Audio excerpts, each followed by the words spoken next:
মেনে নিয়েছে, কোটা সংস্কার হয়েছে, কিন্তু এখন তারা 9 দফা দাবি দিয়েছে। সেই 9 দফা দাবির মধ্যে আপনার এবং স্বরাষ্ট্রমন্ত্রী পদত্যাগ সহ বেশ কয়েকটা দাবি আছে। এই দাবির ব্যাপারে আপনারা কি ভাবছেন?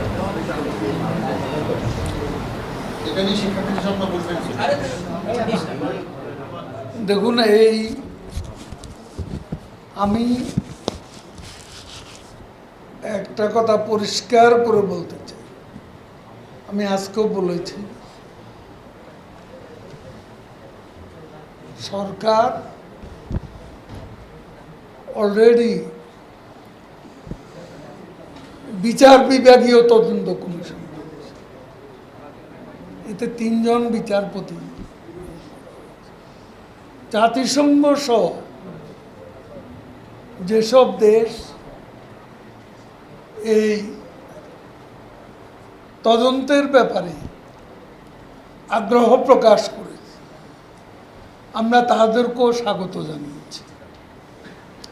তদন্ত কাজে তারাও অংশ নিতে পারে। এখন কে অপরাধী কে অপরাধী নয়, প্রতিটি হত্যাকাণ্ডের তদন্ত করতে আমরা বদ্ধপরিকর। সেটাও ওই যে তদন্ত কমিশন, তার কার্যপরিধি আওতার মধ্যে পড়ে। কাজে বিষয়টি সেখানেই থাকে।